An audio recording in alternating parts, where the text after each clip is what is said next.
He thought the gala would be his victory night. He would introduce his mistress, announce her pregnancy, humiliate his wife, and walk away with power, sympathy, and control.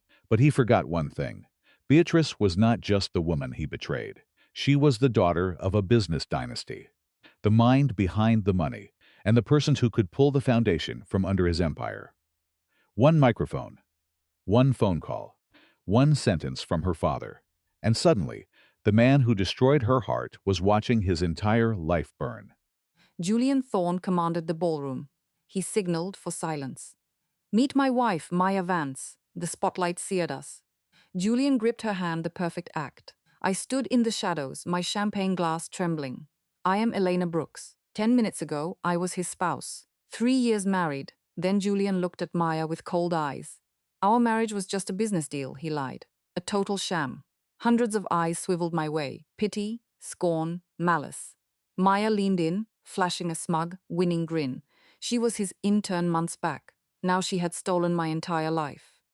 "We made it official 6 months ago," Julian stated, cool as a balance sheet. "Maya is 3 months pregnant. I want no confusion about my heir." Polite applause rippled through the room. That was high society for you. Wealth bought applause, even for public cruelty. My phone buzzed in my clutch. My father. This gala was streaming live. Back at Brooks Enterprise headquarters, the board watched this train wreck. I stepped from the darkness. Heels clicked on cold marble. The spotlight caught me. I wore a black silk gown, meant for a launch. "Mr. Thorne," I said, voice steady, "is everything you stated actually true?" The ballroom went dead silent. Julian frowned. He never expected a fight. The Elena he knew always played nice. "Elena, let us talk later," he snapped. "Why later?" He smiled. "Since you told the whole world, should I not get a turn?" Maya tugged his sleeve, acting fragile. She was a viper. He remembered the drink on my dress, the party she crashed. I had blamed it on work stress. What a fool. My phone buzzed again. "Dad." On the stream, comments were wild. "The wife fights back. Poor Elena. The CEO is a dead man." He put my father on speaker. "Elena," his voice boomed. "You seeing this stream?" Silence. Cameras zoomed in on my phone screen. Everyone recognized Arthur Brooks, chairman of our main firm. "I am here in person, Dad," I said, watching Julian. A beat. My father's voice, cold as winter, dropped the hammer. Then, "Sweetheart," announced the divorce. "Let Brooks Enterprise file for bankruptcy tonight." A collective gasp swept the floor. Julian turned pale. Maya froze. "Explain what?" I backed away. "Explain your double life, or how you bled company assets while plotting our ruin." Flashbulbs popped like gunfire. This was bigger than a stock scandal. Julian lunged for my microphone, but I moved away. "Since you love the stage, Mr. Thorne, let us keep talking." I turned to the guests. "Looks like a slight issue with my marriage to the CEO. I promise you, until today, I had no idea Julian had remarried." My voice held firm. I certainly did not know I was the outsider in my own life. The room buzzed. The crowd was turning. Julian looked panicked. "Elena, stop this." "Does it hurt?" "Julian," I mocked. "Did you think about the cost when you humiliated me at your own event?" I headed for the control booth. Monitors shifted from company logos to bank transfer logs. "These are Brooks Holdings in your firm," I explained. $100 million. Our contract says if Julian Thorne breaks trust, we pull every cent." Julian stood speechless. "How?" I laughed. "Aside from your wife, I am the lead auditor. My father trusts no one." The room exploded. The drama turned electric. Maya ran at me, sobbing. "My fault, do not blame Julian. We love each other." I watched her act with disgust. "Miss Vance, you are expecting his child?" I asked. She nodded, clutching her belly. "Congratulations," I smiled. "You will learn nothing matters more than children. And my father just heard exactly how you humiliated his daughter." Phones started ringing everywhere. "What?" "The stock is crashing. Trading halted. Regulators are swarming. Banks want their money back. Chaos." Julian's phone would not stop buzzing. He looked like a ghost. My father never missed. Bankruptcy was already happening. I pulled my wedding band off. A 5-carat pink diamond, the symbol of our eternal love. A bad joke. I dropped it on the stage. It clinked on the marble. "Julian Thorne, we are done." As I walked, I heard him grind his teeth. You will regret this, Elena. I did not look back. I just whispered, I already do. I regret ever trusting a coward like you. Night air hit my face. Reporters swarmed, but my security blocked them. A black sedan waited. George, my father's assistant, opened the door. MS Brooks, the chairman is waiting. I climbed in, my strength finally breaking. I shook, tears flowing. 3 years of marriage all a lie. George handed me a tissue. The chairman is very satisfied with your performance, he said. I wiped my face. Is it true about the firm? The hedge funds have seized control. George replied. The banks pulled their credit. The chairman says this is just the start. I watched city lights blur. Suddenly, I remembered meeting Julian, a young tech dreamer back then, eyes full of hope. He promised to build an empire, and I believed him. I even convinced my father to back his startup, without my family's cash. Julian never would have gone public. In return, he gave me public betrayal. My phone buzzed. A text from him, Elena, it isn't standing. I love you. The affair was a mistake. I blocked him instantly. Minutes later, a message from an unknown number. You won today, but I do not give up easily. You and your father will pay. I smiled. Did he really think he could scare me? We pulled into our estate in Connecticut. The house lights were on, and my father waited at the door. He opened his arms. He sobbed like a child who had suffered a great injustice. It is all over, he whispered, patting my back gently. From today, no one will hurt you again. Inside, my father poured me tea. Elena, there is more. His face turned solemn. Julian did not just betray you, he is suspected of leaking trade secrets. Several major bids we lost recently are connected to him. I was stunned. Are you sure? I know it is hard, but the evidence is clear. My father signaled his assistant to bring a file. This is why I moved against his company tonight. Opening the folder, I saw wire records and photos of Julian meeting a rival CEO. The dates went back a year. He had been playing me from the start. Why, I whispered, my heart breaking. My father stayed silent, then said slowly, some people can never be tamed. We need to cut our losses and make him pay. He locked eyes with me. Are you ready? I clenched my fists until my nails bit into my skin. The pain made me sharp. I am ready, Dad. That night, Julian's stock plummeted 40%, wiping out billions in market value. My 3-year marriage ended that night. I went from a betrayed wife to a woman seeking justice. It was only the start. Dawn light hit the room, but I felt cold. A headline glared from my tablet. Tech giant crashes after a mysterious sell-off. Julian's scandal triggers a massive market storm. Photo showed him with his mistress, right next to me leaving the gala. The contrast was cruel. Miss Brooks, the chairman is ready, the butler said. I drank my bitter coffee. As I stood, I saw the pale tan line where my ring had been the only trace of 3 years. In the study, my father was on the phone. His tone was calm but lethal.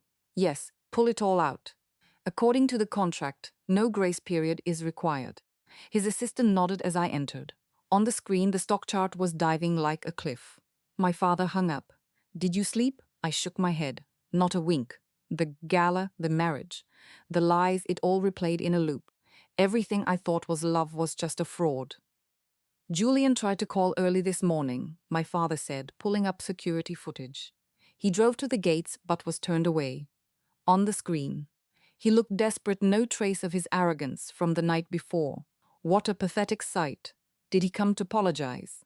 I asked. My father opened another file. He sent a settlement proposal. Julian wanted to return some of our investment. We halted the attack. The sum was large, but pennies compared to our total. Where did he get this cash? I asked. His company is in a massive expansion phase. Their cash flow should be tied up. My father smiled. That is the point. Either he has been stealing assets for months, or this is a stalling tactic, According to our intel, the assistant added, Julian opened offshore accounts months ago. Most were frozen last night, but a huge sum vanished. He leaned in to check the flow. An account marked VP caught my eye. Funds moved there, then dispersed. VP muttered. Could it be his mistress? We checked, my father said, but the holder is a man named Victor. A clean record. Too clean, I said. We need to trace his link to Julian's mistress. We are working on it. The assistant replied. While we talked, my phone buzzed with endless messages. Gossip, fake pity, and media alerts. Then, one text caught my eye. It was Maya, my college bestie, now an elite investigative journalist. I need a press conference, I told my father. He looked doubtful. Why? Hiding is a mistake, I insisted. Better to own the story before others guess. I have a plan. A press conference is the perfect trap. I offered a thin smile. Traders hate uncertainty. 2 hours later, the room was jammed. I wore a sharp white suit. No tears, just cold corporate steel. Thanks for coming, I said. I have answers, but some details remain private. Reporters fired questions like rounds of ammo. Divorce? Stock crashes? Scandals? I held up a hand. I knew nothing about his announcement. It was a total ambush. The room went silent. Then I spoke. His withdrawal stems from a clear breach of our public contract. Maya gave me a sharp nod from the back. Regarding my marriage, I paused. Eyes stinging. I admitted the last 3 years of my life went into his career. This is how he repaid me. The room fell silent. I had to pivot, forget the drama, focus on the deal. I managed a tight smile. A reporter from Apex shouted out. My marriage started with love, I said, at least on my end. For him? I let the silence hang. Then, the questions started. What about the partnership he filed with Sarah Miller 6 months ago? Fraud? I ignored the noise until my phone buzzed. A text from George. Mass wire transfer to her firm, Nexus Core. Perfect timing. I stared them down. Interesting question. Let me flip the script. Sarah claims she is pregnant, yet she launched a $50 million company 3 months ago. The room erupted. I pushed harder. The dates line up perfectly with her supposed conception. Coincidence? People fake love for profit and pregnancies for leverage. Hardly shocking. I spotted Maya in the back, giving me a thumbs up. Later, she hugged me. Iconic. That reporter works for Apex, so I need your help. Maya was a shark when she reported. Now an editor, she still had eyes everywhere. Name it, she said. I lowered my voice. He did more than cheat. He bled the company dry, stealing trade secrets to rig bids. Maya's eyes widened. That is a federal crime. You need proof. I grabbed her arm. My people are watched. Only you can dig into this. Maya nodded. I will hit Apex execs with an expose on Miller. If the pregnancy is fake, the records will be too. George knocked. We have a situation. My ex was in the lobby, desperate to get past security. His mask had cracked. Do we let him up? George asked. I looked at Maya. She gripped her recorder. Take him to the small conference room. 5 minutes. No more. I sat at the table while Maya organized notes. He burst in, frantic. Beatrice, we have to talk. He started. Mr. Vance, he replied, there is nothing to discuss. Let me explain, he stammered. She forced me. She threatened an abortion unless I made us public. So you chose to humiliate May. I raised an eyebrow. What a tragic romance. He noticed Maya. Who is this? My lied. She handles divorces. He steadied him. Beatrice, be rational. If you pull funding, Apex collapses. You are tied to us. I laughed. You have misread the room. You have no leverage. He gritted his teeth. Push for a divorce and you lose the asset split. You are not entitled to Apex growth. Oh, really? I cut him off. Should we discuss the theft of my trade secrets instead? He froze. Secrets? I have no clue. His denial was pathetic. I leaned in. Nexus Core. Ring a bell? His pupils dilated. He tried to stay calm, but sweat beaded on his brow. I do not know anything, Beatrice. Someone is playing us. My phone rang my father. I put him on speaker. Beatrice, the SEC is launching a task force into Apex. The feds are moving in. Tell your ex to find a good lawyer. He went pale, stumbling back. You cannot do this. 5 minutes are up. I stood up. My counsel will be in touch. Leave. Security hauled him out. Maya grinned, hold up the recorder. Every word of his guilt caught on tape. George rushed in. Breaking news. Nexus Core is bidding on the city project, their proposal, a carbon copy of our stolen files. He did not just betray my heart. He gave my tech to his mistress. Rage burned, but I felt ice cold. Maya, can you prove that pregnancy is a fraud? Leave it to me. A woman like that has plenty of cracks. George, get the department heads in the boardroom.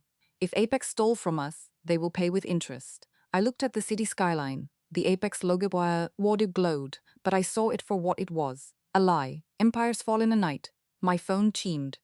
Unknown text. Think you won? The game just started. Everyone has a weak point. My knuckles turned white. A weak point. My past weakness was trust. Now it was armor. The message felt like a snake. I read it again. A bluff or a counterattack. For 3 years I thought I knew him. Now he was a stranger. Miss, the board is waiting. George's voice broke the silence. I deleted the message. Any word from the FBI? The agent wants more on the theft. George handed me a folder. The latest Apex shareholder analysis I asked for. I scanned the documents, my pulse quickening. Numbers detailed a massive, calculated fraud. Over 6 months, Marcus Thorne had drained the company via shell firms, George explained. He was secretly buying shares, boosting his stake by 8%, meaning, even if we pulled out, he would still control Nexus. George added that the funding source remained a mystery. The executives sat in the boardroom, faces grim. Last night's scandal sent shock waves through the firm. We all knew this battle would be brutal. I sat at the table. He sat at the head of the table. We need to minimize our exposure to Nexus. Simultaneously, we gather evidence for the feds. The CFO spoke up. We already locked their credit. But of that 100 million investment, 60 million is equity and 40 is bonds. If they fold, that equity vanishes. They can't go under yet. They can't go under yet, I snapped. Not until we recoup our cash. Our legal head stood up. Thorne's Bismond is a clear contract breach. We can force early bond repayment and a share sell. Off, the strategy chief scoffed, asking who would buy them. Nexus has no cash flow. He offered a cold smile. That is the key. Thorne has a mystery backer. Unmask them and we win. We mapped out the plan, legal pressure, market moves, and media control. When it wrapped, I pulled George aside. Set up a meeting with the lead agent. I need a face-to-face. George hesitated. The chairman wants you out of the line of fire. It might revoke Thorne. I shook my head. The snake is hiding. It is time to flush it out. My phone buzzed. Maya. I found something wild, she whispered. A contact at the hospital says Sarah went for an OBGYN consult, but she also checked into a cosmet clinic for recover plans. It did not follow. The problem is she asked for a tummy tuck. Maya kept her voice low, but the chart says she has 0 muscle separation. Her body does not look 3 months pregnant. I frowned. What does that mean? Either the chart is wrong or Maya paused. She is not pregnant at all, or at least not as far along as she claims. He recalled his words. She threatened to abort if I did not make it public. Get her full records. I am on it. Beatrice lowered her voice. Wait, into the AFAX garage. Odd. In this storms, she should be laying low. Follow her, I ordered. Keep your distance, I turned to Greg. We are heading to Apex. Greg looked panicked. That is dangerous. Their team hates you. Exactly, I said. I need to witness Thorne's scheme with my own eyes. 30 minutes later, my sedan pulled up to the Apex skyscraper. Press members swarmed the lobby. Thorne is in his suite, Greg noted, checking his device. Weird. Building security shows Chloe in a VIP conference room on the 22nd floor. No meetings are booked there. Alert our contact. Find out what is happening. We had plenty of moles inside. The reply came fast. The floor was locked down, guarded by Thorne's private security, and a high-profile guest had arrived. A black Mercedes parked at the entrance. The plate was unknown, but the pass said Nexus Tech Chloe's firm. Victor, their lead. You said Victor was Hispanic? Yes, with a clean record. I stared at the car. Too spotless. Check the immigration logs for this owner. I need his entry date. A text from Beatrice pinged.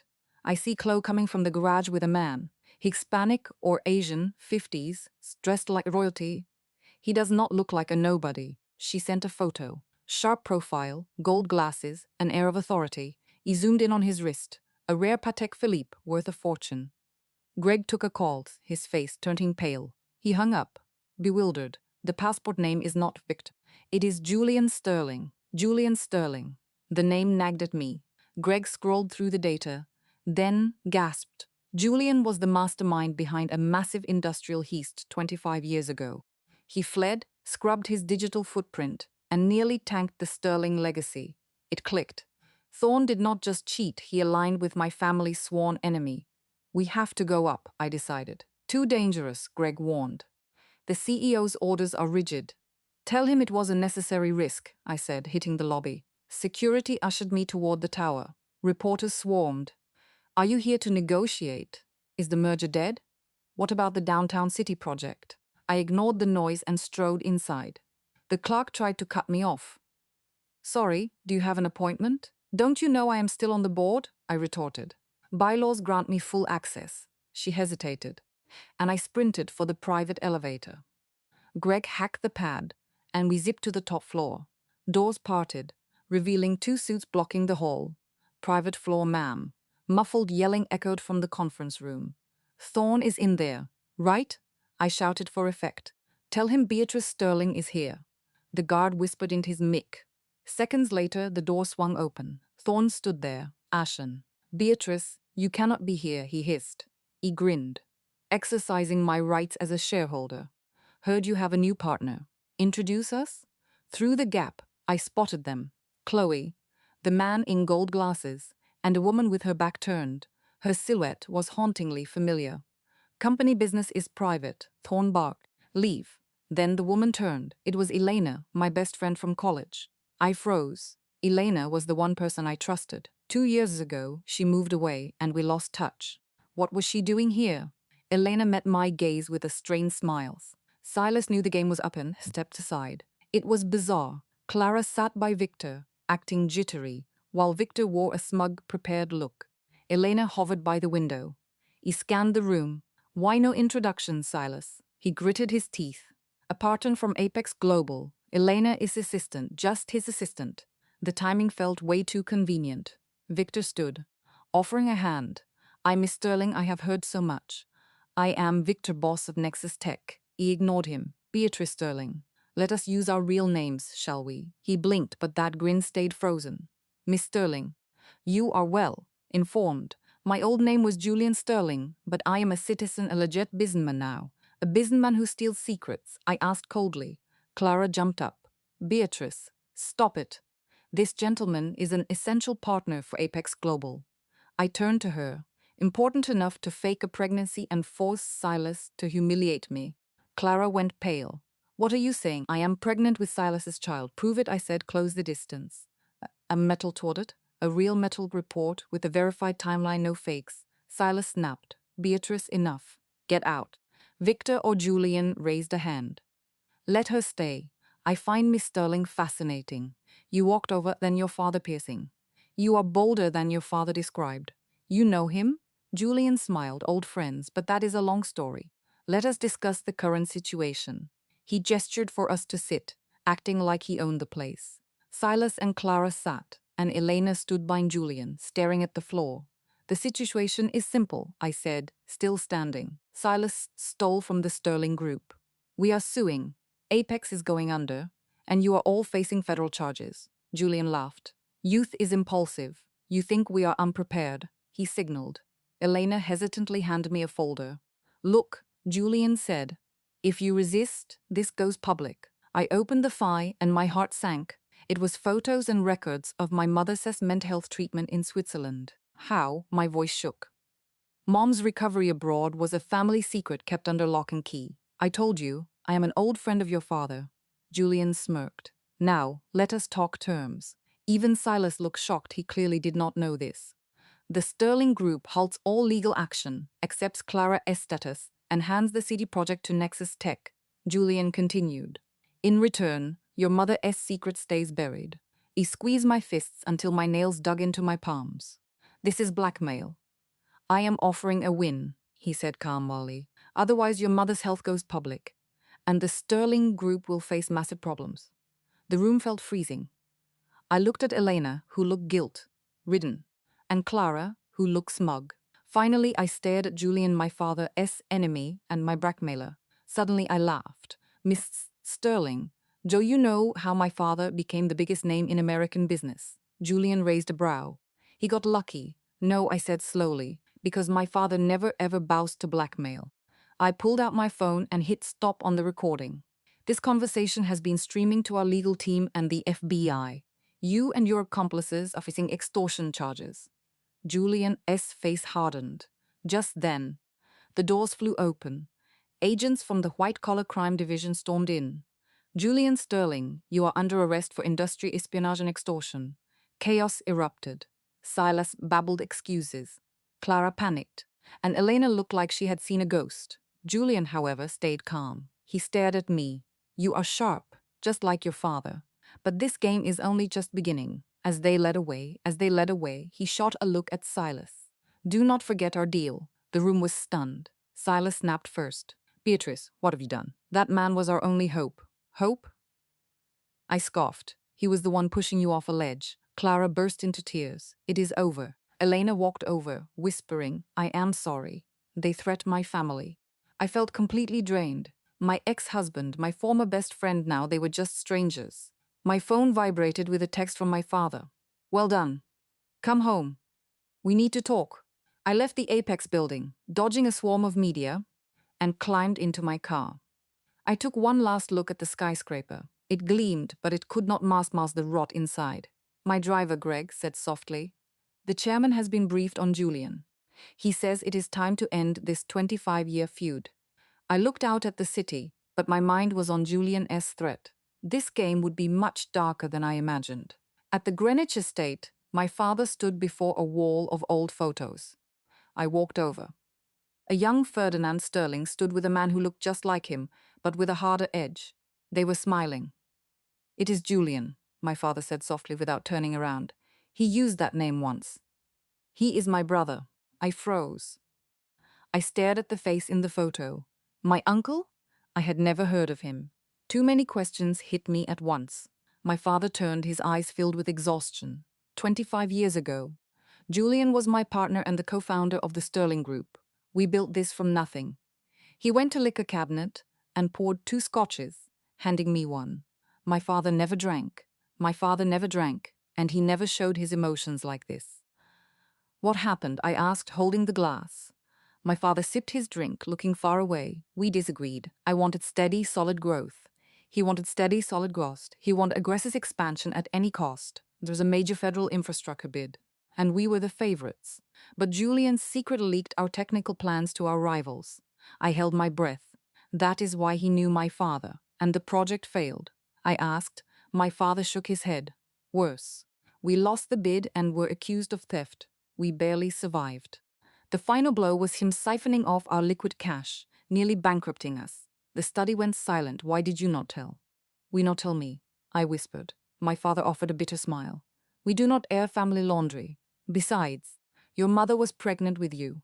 I could not risk her health. He gave Julian 2 choices, turn him in or disappear. He took money and vanished. He took the money and vanished. Suddenly it clicked. That is how he knew about Mom. Dad nodded. He knew everything about her depression. They were close once. His betrayal shattered her and worsened her illness. The pieces fell into place: his knowledge of our firm, his past with my parents, that hateful glare. Did Silas know? He asked. Dad frowned. He can't be sure. But Julian returning now to partner with Silas is no accident. George knocked and entered. Father looked grim. Chairman Vance, big news. Julian Vance made bail. His lawyer is lethal, claimed he just entered the country and has no ties to the old corporate espionage case. He was stunned. Father spoke coldly. Legally, the 25-year statute of limitation expired. Plus, he is a citizen now. It is complex. The FBI only has the extortion charge. If evidence is thin, they must release him within 24 hours. Helplessness hit me. He is the enemy, but I cannot touch him. Dad read my mind. Beatrice, some business wars can't be won in court. We must cut his ties to Silas before more damage occurs. He opened a file, our final smart city bid. Since Nexus Tech stole our draft, we have a surprise. I checked the plan, my eyes lit up. We changed the entire technical roadmap. Dad grinned. Let them think they stole gold. It is poison. The plan was solid. Let Nexus Tech bid with the stolen draft while we present the superior version. Experts will spot our quality and their plagiarism instantly. Not enough, I warned. Julian and Silas have other cards. Dad nodded. A 2-pronged attack. You handle the project. I will confront Julian directly. I left, thinking of Elena. Why work for him? I called her. She answered, voice cracking. I am so sorry. I asked point blank why she was with Julian. Silence. Finally, she whispered. My father's company was drowning in debt. Julian offered to pay it if I became his assistant and fed him info on you. My heart sank. Elena was my closest friend. Did you give him anything important? I tried to stay steady, she sobbed. Just your schedule and tastes. I swear I did not leak commercial data. I tried to quit, but he threatened to ruin my father. Where are you? I asked. At home, she said. He has not called since bail. I am scared. Listen, help me, I said. I will do anything. Go back to him, but be my eyes. She hesitated. Okay, but keep my family safe.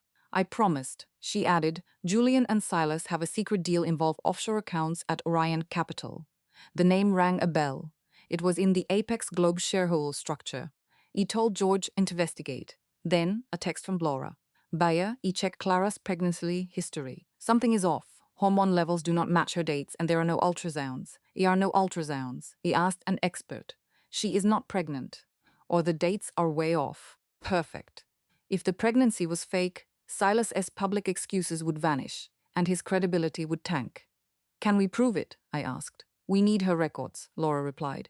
But I found something else. Big wire transfers from Julian to Clara. Too much for a secretary. Julian was using Clara to manipulate Silas, seize Apex Global, and hit the Prescott Group. Why? That evening the phone rang. It was Silas's mother. Beatrice, can we talk? Her voice sounded worn out. I had always liked her. We met at a quiet tea house.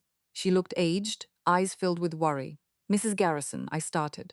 What is this about? She gripped my hand, eyes wet. Beatrice, I apologize for Silas. What he did is wrong, but he hasn't been himself. I frowned. What do you mean? 3 months ago, Silas turned cold. He did come home at dawn, taking hushed calls. I caught him whispering he had no choice. She took a shaky breath. He was meeting Julian Vance. He warned Silas. But he insisted Julian was the only one who could save our firm. I asked what crisis he meant. She confessed 6 months ago. We botched a deal, losing millions. Silas hid it, turning to loan sharks. Julian swooped in when he was desperate. He was reeling. Julian paid the debt and invested millions, she explained. The catch? Silas had to hand over shares and ruin me. My chest tightened. Why does Julian hate us? Her gaze chilled. Revenge. Revenge for what your father did to him years ago. My blood ran cold. Silas was trapped, but his betrayal was unforgivable. Does that excuse selling our trade secrets? George caught up to me at the car with updates. Orion Capital was just a front for Julian, holding 12% of our firm. Also, the Smart City bid moved to tomorrow. The commission pushed it up, George said, his face grim. There is more. Nexus Tech submitted a proposal. It is identical to ours, I smirked. They took the bait, but I felt a knot in my stomach. Julian is a predator. My father walked in later, pale. He said the clinic where my mother stays was infiltrated. I jumped up. Is she safe? Guards blocked them, but they were pros. They wanted her medical files. Julian was targeting my mother. We need better security, I demanded. My father shook his head. Moving her is too dangerous. We are outmatched. He looked at me, eyes full of dread. Beatrice, Julian is not just seeking revenge. He wants to wipe out our entire family. He is after you. I didn't get it. My father stayed quiet for a moment. Julian's old betrayal wasn't just about business. It was about your mother. He carried a torch for her for decades. When she picked me, he never moved on. That bitterness fueled everything. The truth hit me like a train. He was never just playing for money, he was hunting me. My father gripped my arm. Go abroad after the bid. I refused. I'm a Prescott. I don't run. Julian is cornered, which makes him lethal. I couldn't sleep. At 3 in the morning, my phone lit up. An unknown number. Tomorrow at the bid, I have a surprise for you. Regards, niece. It was Julian, rubbing our broken family ties in my face. I texted back, Uncle, remember, the Prescotts always fight back. I stared at the dark city before dawn. War was coming, and I had no idea his trap would be so brutal. The pitch venue was packed with reporters. Our company scandal turned this tech launch into tabloid circus. I stepped out in a sharp navy suit. Looky bit the air. I wouldn't every bit the air. I wouldn't be the victim. Miss Prescott, are you ready? Is the divorce final? I kept my smile, ignoring the sharks as I ducked inside. George whispered updates. Silas and his mistress, Lucy, are waiting. Julian is here to watch. And Elena? I asked. George hesitated. She is Julian's assistant now. She sent a warning. Watch out during the demo. I braced myself. Julian had a trap set. I saw Silas and Lucy in the front row, sweet-talking the judges. Silas looked ragged, but he was faking it. Lucy flaunted her fake baby bump. As I passed, she purred. Honey, the baby knows daddy wins. I kept walking, though their eyes burned. I reached my seat, and Laura slipped me a drive. Just got it. Lucy's medal history. 0 pregnancy. I pocketed the drive. Not yet. At 9, the bidding started. 5 firms, but the real fight was between us and the competition. By draw, they went first. Silas took the stage. His pitch was fluid, professional, and a total rip off of our research. They just swapped our branding for theirs. He saw judges exchanging looks. They spotted in skeptical looks. They spotted the copy, paste job. During the question session, a judge pressed him. This energy system is identical to the paper the Prescott Group published last month. Explain? Silas stayed calm. It is an industry standard. He lied. I stayed silent. Saved the cards for my turn. The other pitches were forgettable. Finally, it was my moment. I walked up, took a breath, and smiled. Ladies and gentlemen, I represent the Prescott Group. I unveiled our vision for Smart City. I skipped the slide Silas stole. Jumping to our real innovation. You might notice similarities to the previous pitch, I said, but we scrapped our old plan months ago. The room fell silent. Eric sat bolt upright. He revealed our tech. Cleaner, faster, smarter. The judges were hooked. Then the kicker. We partnered with MIT on a patented AI management system. My father kept it quiet until last night. Nobody saw that coming. The applause was deafening. But then came the live demo. Each team had to run their system in real time. George operated the model while I explained the features. We started smooth, but I noticed George sweating, struggling with the console. I pushed him to demo the traffic grid, but he froze. The screen flickered, turned blue, and pure chaos. A document popped up. My mother's medical records. Major's depressive disorder. Alpine Health Clinic. Reporters went wild, snapping photos as the room erupted. I stood frozen. This was his move. Eric stood up, feigning concern. Beatrice, need a breather? I saw Julian smiling in the back. Elena sat near him, looking pale. He forced a breath. My apologies, I told the crowd. We were hacked. It proves why our advanced network security is essential. Judges nodded, but the damage was done. Mother's privacy was trashed. I bolted to the lounge, locking the door to let the tears fall. It was personal. A knock. George. We found it, he said. A sound frequency virus, likely from Lucy's bracelet. He opened the door. You have proof? The team has it secured. News broke. Laura leaked the truth about Lucy's fake pregnancy. I checked my phone, it was everywhere. Public opinion turned fast. Perfect timing, George said. Judges are deciding now, and this ruins their credibility. I wasn't sure. It felt like walking into lion's den. Julian had a plan for everything. No more tricks. When the hearing resumed, I found Lucy sobbing in a corner. Eric paced, pale, staring at his phone. He got the bad news. Julian stayed cool, toasting me. Finally, the head judge spoke. The project goes to the Prescott Group. My team cheered, but I stayed sharp. Too easy. That was not Julian. Suddenly, Alaric stood up. I object. They used unfair play to secrets. Silence fell. The judge frowned. Prove it. Alaric held up a drive. I have proof the Prescott Group stole data. My former husband, Alaric, bitter over our divorce, used his status to swipe our tech. His audacity stunned me. Judges murmured, doubtful. Julian smiled, enjoying the carnage. I prepared to fight when my phone buzzed.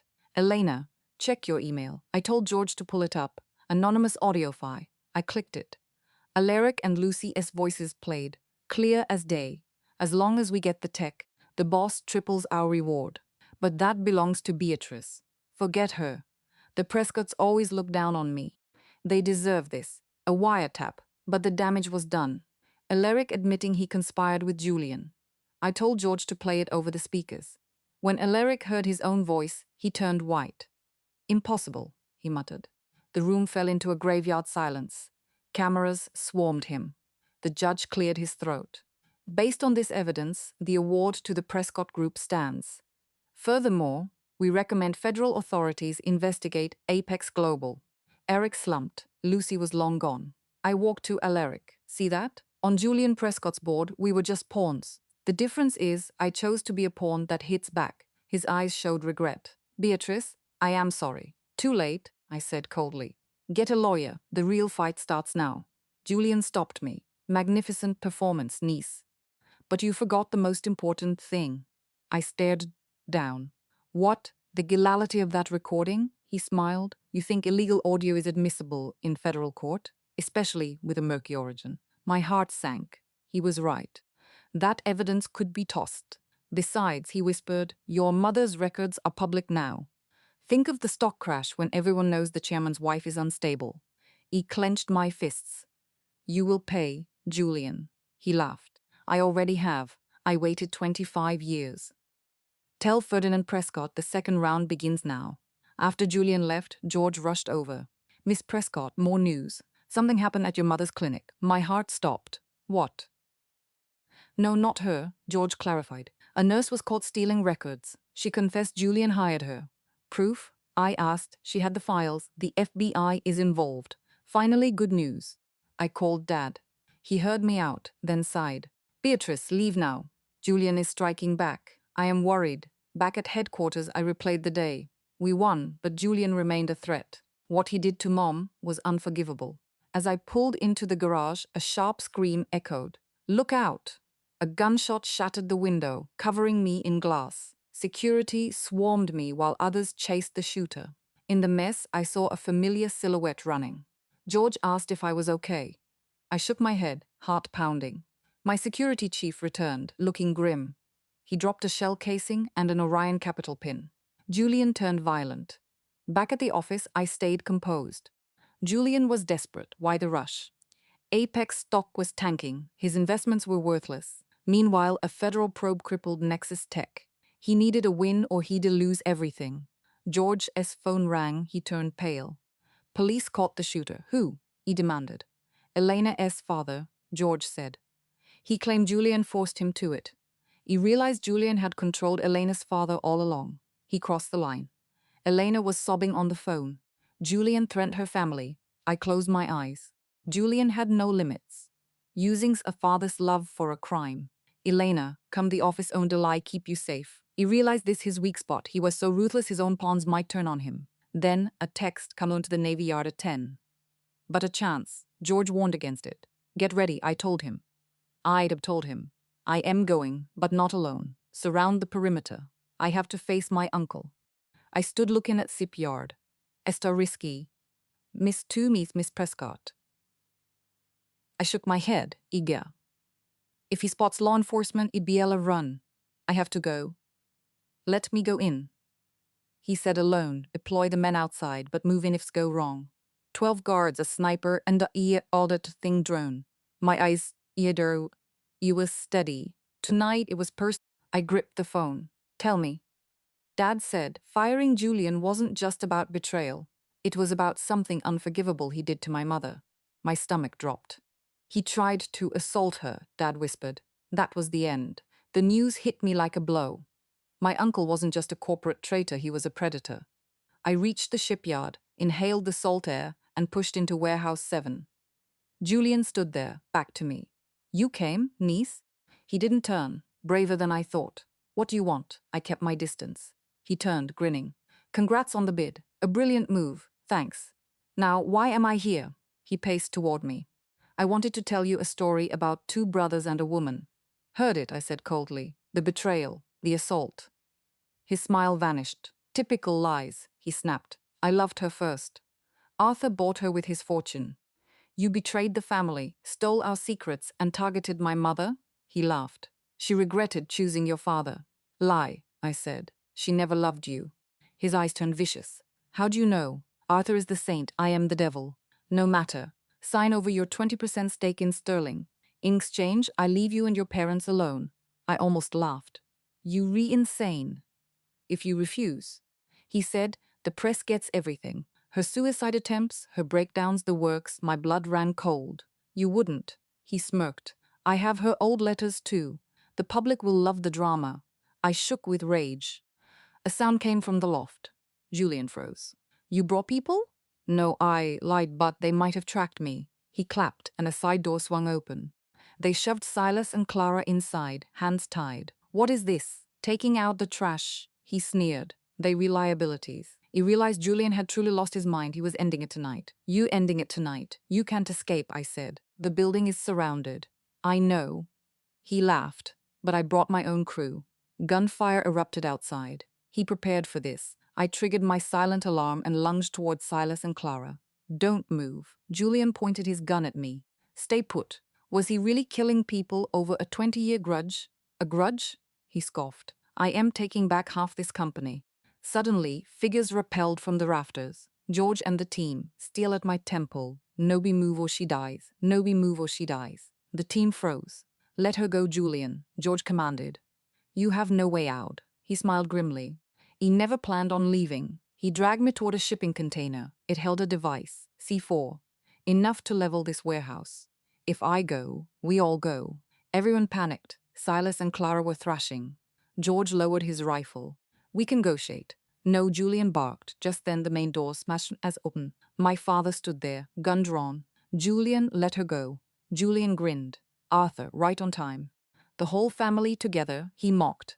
What do you want, my father asked. Money? Shares? It is too late, Julian said. I want an ending. Drop your weapons. I am counting to 3. My father signaled his men to comply. Guns hit the floor. He watched Julian's finger on the detonator. As he yelled to, he elbowed him hard, ducked, and ripped the gun from his grip. His training took over. Julian stumbled and he rolled away. George and his men lunged. But Julian yanked the pin as he fell. Die with me, my father screamed. A blast rocked the building, but it was just a distraction. A massive steel beam plummeted toward us. My father shoved me clear just as the beam slammed into the floor. Dad, I screamed. George's team swarmed as Silas and Clara bolted. Julian broke free, lunging at my injured father with an iron pipe. The days has come, he snarled. Without thinking, I fired at the cargo net hanging above him. A heavy crate crashed down, pinning his arm. The pipe hit the floor. He screamed as guards swarmed him. I knelt by my father. His forehead was bleeding, but he was conscious. Stay with me, I said, pressing on his wound. My father gripped my hand. Behind me, Julian had broken free, charging with an iron pipe. Die, Arthur! A gunshot rang out. Julian stopped dead. He collapsed. It was George. The warehouse fell quiet, save for sirens in the distance. He pulled my father into a hug. Please? He offered a weak grin. You did great. Medics swarmed in. Julian was cuffed, a red stain spreading across his shoulder. Before the ambulance left, my father gripped my hand. Sarah, the Sterling Group is yours now. He nodded through blinding tears. You hold the fort until you re-back. George stepped up. They caught Silas and Clara, Miss Sterling. I watched them load Julian into a cruiser. His eyes looked hollow. What kind of time will he zo? Probably life, George replied. Feds found the stolen trade secrets at his place. As the vehicles vanished, Chloe pulled up. She scanned the ruins, gasping as she rushed to hug me. Are you hurt? I managed a weak smile. I am fine, but I need a favor. Name it. Can you keep the press away from my mother? She has been through enough. Chloe nodded. I will do my best. People are obsessed with the scandal. We can keep your mom out of the spotlight. Back at the manor, the chauffeur confirmed my father's surgery went well. He was safe. I collapsed into a hot bath, scrubbing away the phantom's smell of smoke. Every time I blinked, I heard the gunfire. Drying off, I stared in the mirror. My eyes looked hollow, but there was a new hardness there. I was no longer the woman crushed by a cheating husband. I went to the study and grabbed our old photo albums. I turned to a picture of my father and Julian. 2 young men with their arms around each other, grinning like they owned the city. 25 years later, they were trying to kill each other. My phone buzzed. The hospital. My father was awake and calling for me. I rushed back. He lay in bed, pale but sharp. Sarah, he gestured weakly. Sit. I grabbed his hand. How are you holding up? He gave a dry laugh. 1 bullet and I am down for the count. He paused. Then he muttered, I am sorry about Julian. Sorry I dragged you into this. It is not on you, Dad, I said. He chose this path. My father sighed. Maybe I pushed him too hard back then. He tried to hurt your mother. That is inexcusable, I said. You did nothing wrong. Tears filled his eyes. Thank you, Sarah. Now I need you. He signaled for his lawyer to bring over a legal file. It gives you power of attorney over my shares and control of the board. I want you to step in as acting CEO. I stared at the paper. Dad, this is a lot. Are you sure? My father looked steady. You proved your grit today. The company needs a new generation. I took a breath and nodded. I will give it everything. Leaving the hospital, the sky turned gray. At dawn, Chicago felt like a brand new start. My driver was waiting. Miss Sterling, where to? I thought it over. Take me to the precinct. I need to face Silas and Clara. It is time to finish this. At the station, Silas looked broken. When he saw me, he flinched. Sarah, I am so sorry. I looked at him sorry. It's the law. I hear you, but the law still moves forward. He stared at the floor. I know. Julian ran everything. He was just a pawn. Everyone picks their own path, I said. You chose blackmail instead of asking for help. He stayed quiet. I pressed on. Cooperate against Julian, and I will show mercy in the civil case. A spark of hope flickered in his eyes. I will. I swear.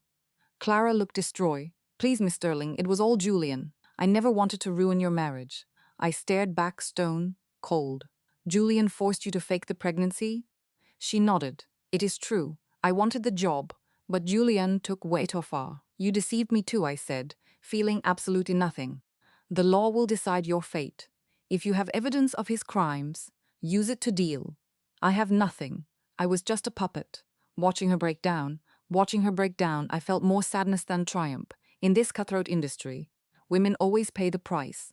My mother, Sarah, even me. Back at the office, a text from Laura.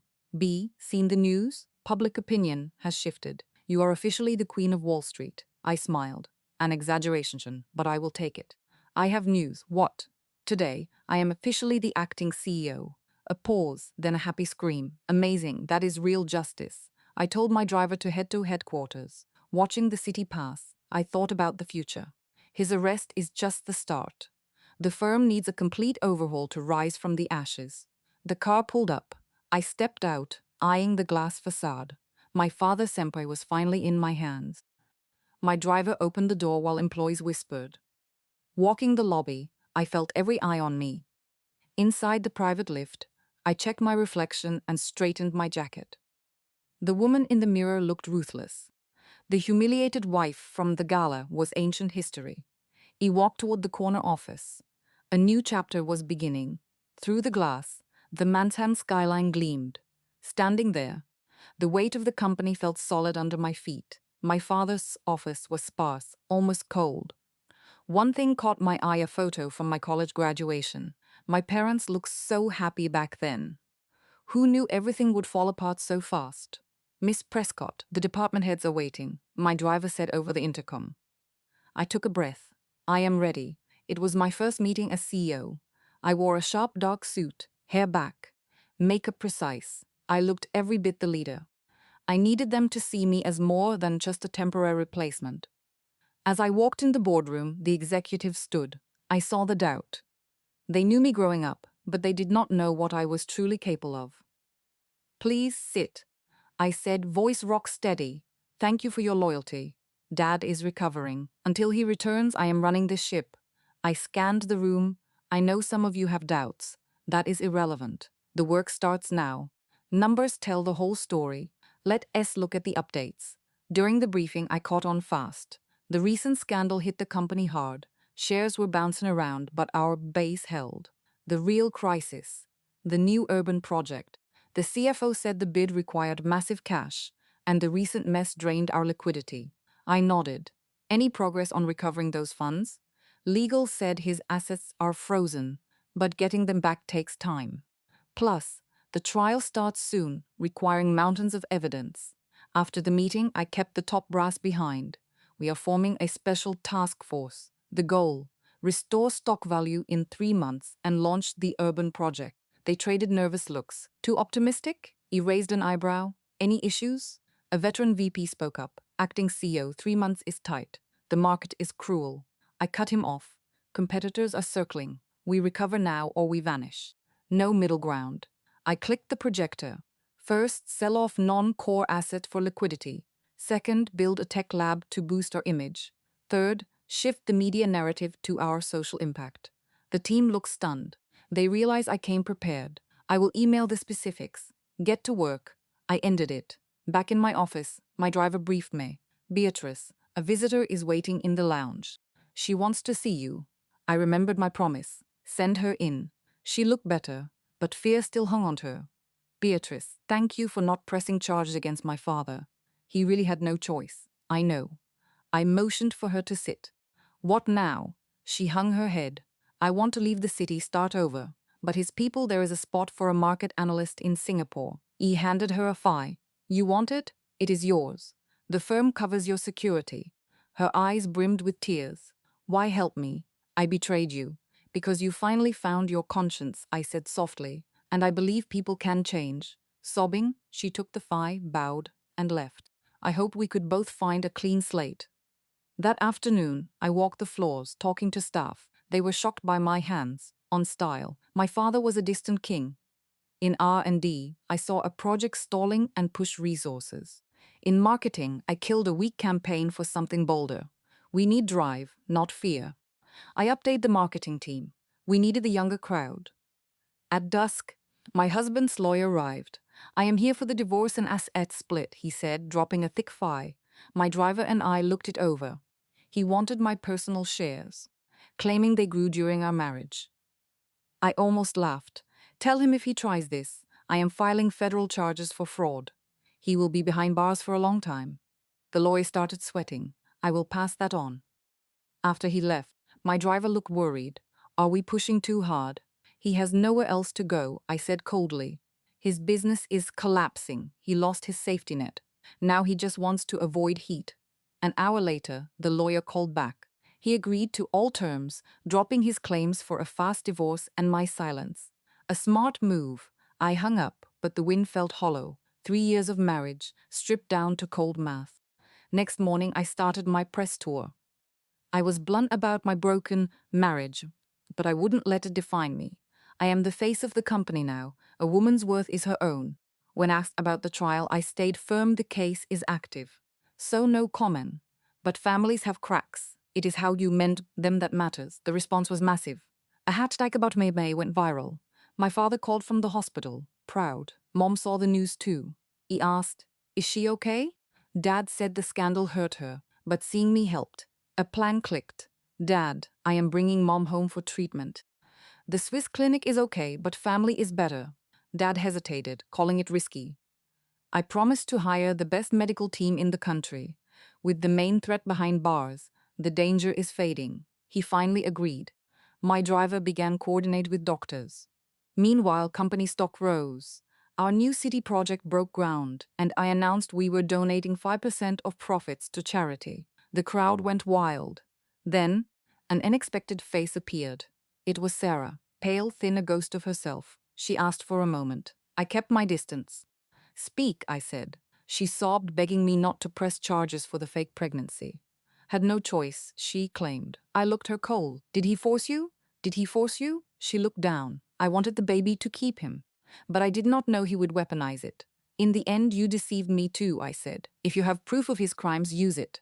As security led her away, I felt nothing but her away. I felt nothing but a deep, heavy sadness. On my desk, I found a strange envelope. Inside, a photo of my father and a woman I did not know. A note on the back asked if I knew why my father really threw her out. She looked just like me. My stomach turned. I called my father. Who is this?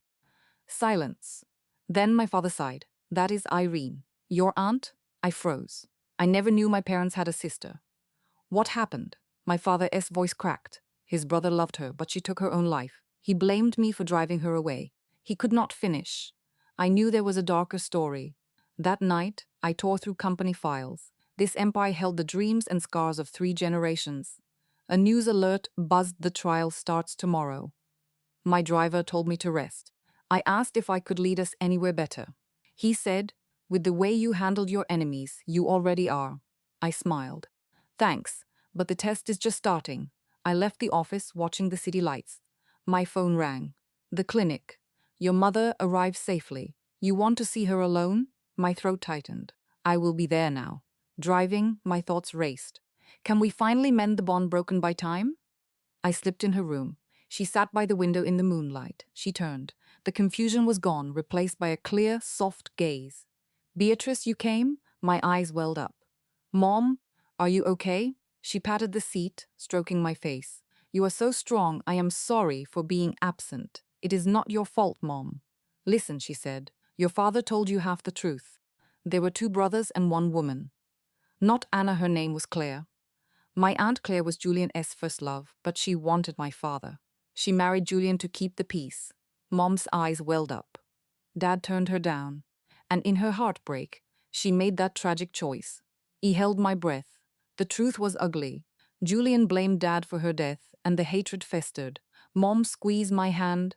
One woman's choice turned brothers into enemies. I want you to steer the company toward truth, not power, she said. That night, watching her sleep, I finally saw it.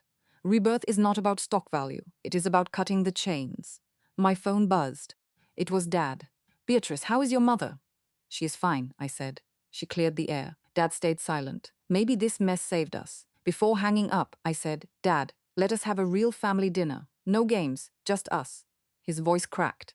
Yes, let us do that. At dawn, I put on my navy suit for court. Today, Beatrice Vance would not be a victim, she would be the protector of a legacy. The courtroom was stifling. I sat on the stand, staring down Julian. He wore an orange jumpsuit, his eyes sharp as razors. Witness Beatrice Vance, describe your link to the defendant. The prosecutor spoke. I breathed deep. Julian Vance, born Victor, is my uncle. A murmur rippled through the room. The defense lawyer jumped up. Objection. Family ties might sway her. The judge glared at me.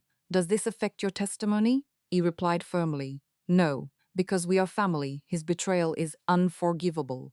The prosecutor continued. Explain how the defendant sabotaged your marriage. I calmly recounted how Julian manipulated Mark, set up the gala scandal, and stole trade secrets.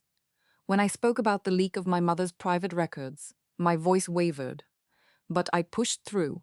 Reporters hammered away at their keyboards. It was better than any soap opera. When the defense lawyer stood for cross-examination, the air went cold. Miss Vance, did you hold total economic power over Apex Global? He asked. He replied calmly. We were a strategic investor. Standard? He shouted. Our data shows you controlled every major move. If that is not control, what is? The prosecutor intervened. Objection.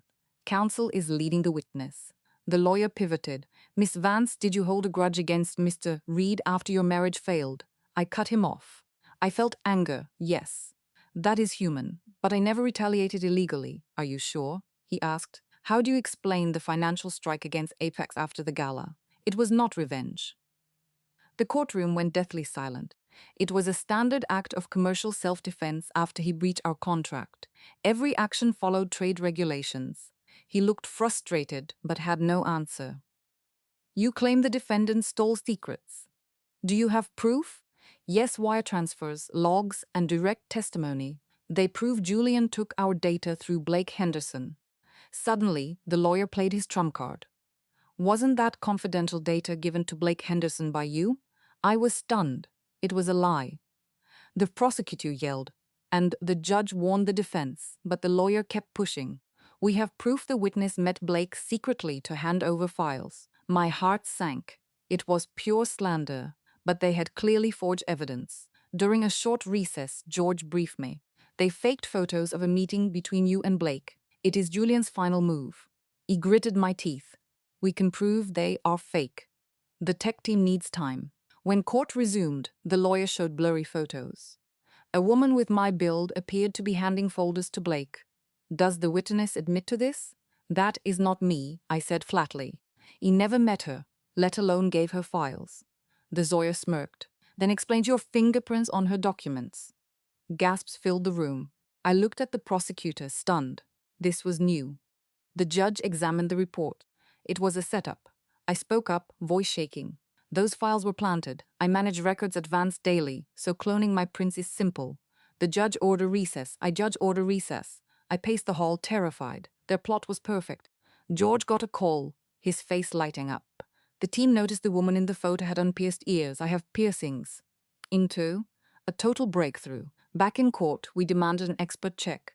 The lawyer faltered. Then, something wild happened. Julian stood up. Your Honor, I admit to everything. I had things to say before the judge dropped the hammer. Silence filled the room. Even his defense attorney looked rattled. Julian locked eyes with me. Beatrice, you are tougher than your father. I lost, but you deserve the truth. He took a breath. Your father, Vance, is no saint. To steal the family business, he set me up. He even forged evidence to frame me. The prosecutor jumped up, but the judge allowed him to speak. Your mother's depression? Not my fault. It was your father's affair with Martha Allen, a staffer. Your father had a child with her, someone currently working right here. Chaos. Reporters went wild. I stood frozen. Was this real? Or just Julian's final, desperate lie? The judge hammered his gavel, but the room was lost. I left under guard, bombarded by questions. Miss Vance, the secret child? Miss Vance, the secret child? Is the chairman a cheater? Does this end your career? I was in shock. George tried to steady me. It is just slander, he insisted. He wanted to believe him, but a nagging voice whispered, what if it is true? At the office, whispers followed me everywhere. The rumors were out of control. I couldn't focus. Then my father called from the hospital. Beatrice, I saw the news. It is a lie. Do you believe me? He paused, then asked quietly, Dad, is there really a woman named Martha Allen? The line went deadly silent. That silence hit harder 10 words. She existed, my father admitted. But not how Julian says. It was a mistake from years ago and it ended. No secret child. My head spun. So Julian was right about something. Beatrice. Everyone messes up. My father sounded broken. My mistake was not ending it cleanly, giving Julian room to attack. Does Mom know? I asked, my voice trembling. No, and I hope she never does. Her health could not handle it. I sat alone for hours. My view of Dad was shattered. The hero I admired was just a flawed man. At sunset, an unknown number called. I hesitated, then answered. Miss Beatrice Prescott, this is Martha Allen. A soft voice. I am so sorry you found out this way, but please. I never wanted to hurt your family. I just listened. Julian threatened me into helping his scheme, but I refused. Martha's voice cracked. I had a past with your father. Yes, but it ended long ago. There is no child. Julian lied. Why tell me now? I asked. I just did not want you hating your father the way you hate Julian, she said.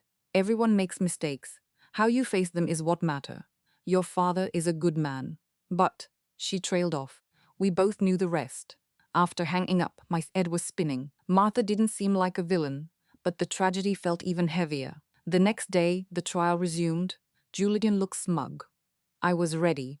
When the defense brought up the child again, I stood up. Your Honor, I call a new witness. Martha Allen. Gasps echoed. Julian's smirk vanished. Martha appeared on a video call. She looked elegant, nothing like the monster I imagined. Miss Allen, do you know the defendant, Julian? The prosecutor asked. He found me a month ago, demanding I lie about the chairman having a secret child. He refused, Martha stated firmly. Julian launched up. That is a lie. That woman had an affair with Ferdinand. Martha's eyes filled with tears. Yes, I had a brief relationship with him during a rough patch in his marriage, ended ages ago. He was never pregnant. He never had a child. She looked directly at me. I deeply regret the pain I caused. I have lived in silence all these years. Please believe me. Your father has always loved your mother and you. The room went dead silent. Julian was finished. He shouted, I have been tricked. Julian was an expert at deceiving everyone. I have proof, but he had nothing left. The judge threatened him with contempt. After 3 days, the jury returned, guilty on all counts: espionage, extortion, conspiracy. Julian sat stone, faced as the judge spoke.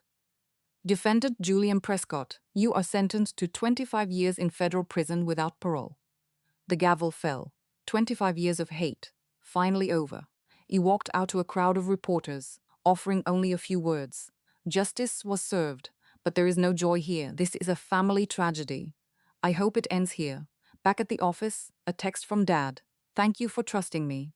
I owe you the whole truth when you are ready. I replied, Mom is the priority. Let us focus on her recovery. A week later, Mom was doing much better. The doctors said being back in New York with family was helping her treatment.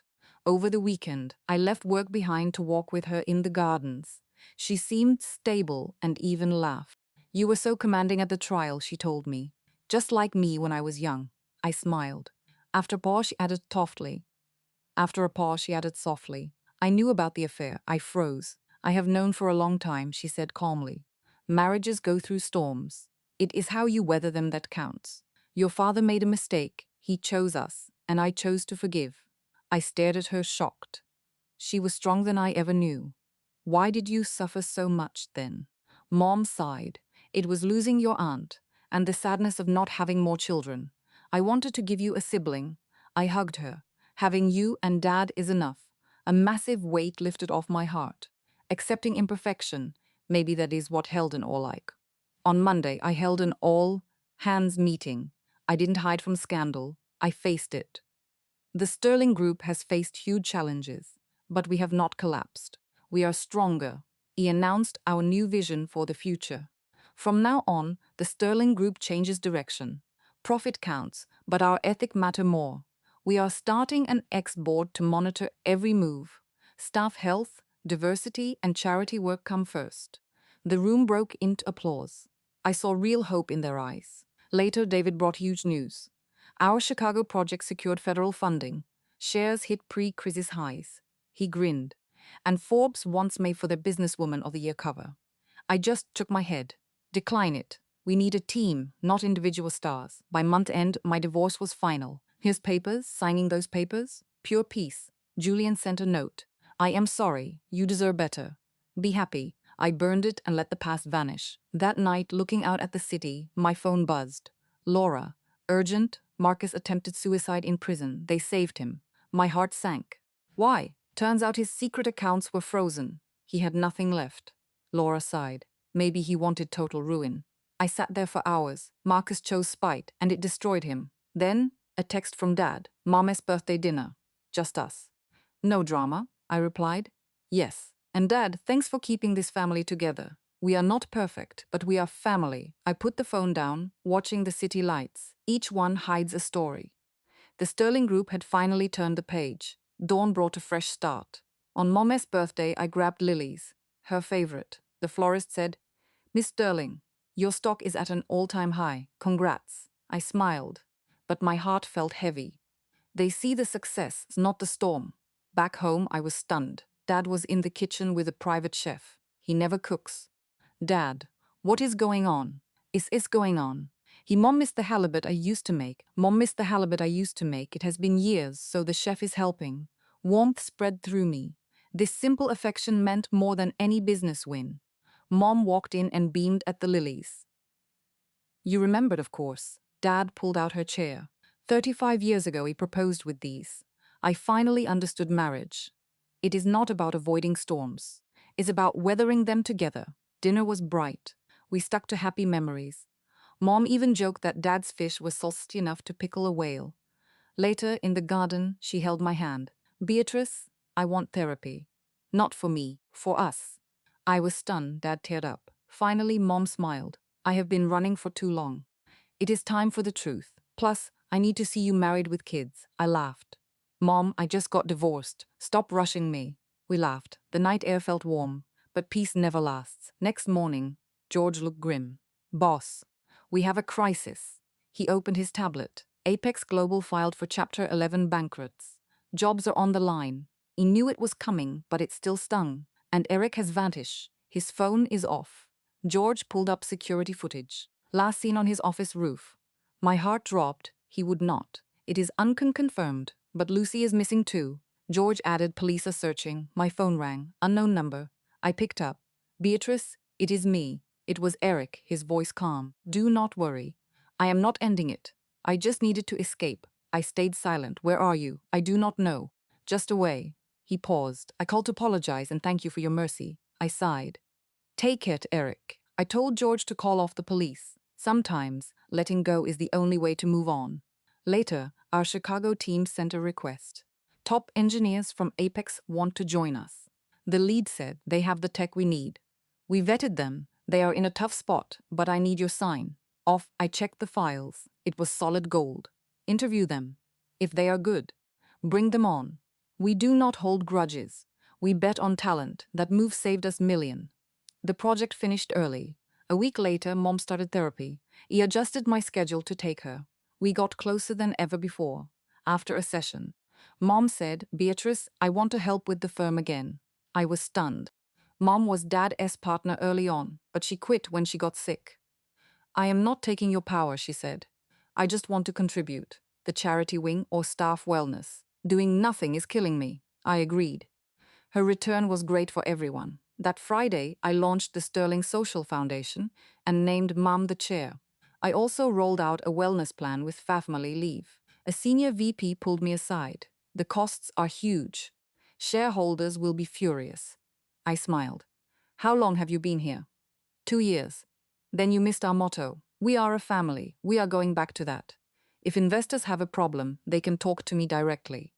Those changes boosted loyalty. Stock kept climbing. A month later, court papers arrived. Julian sent a letter from prison. My hands shook. His handwriting. "My dear niece, you will hate me. No apologies. I loathed your father but felt differently about you. You have grit, yet your mother's heart. You saved my life at the depot. This cell has been a long time for thinking. Hate blinded me. That hate is gone. But listen, beware of Apex Holdings. It is no mere shell. A massive force controls it. I was just their puppet. They are not finished. Goodbye." I felt cold. If Julian was a pawn, who was the player?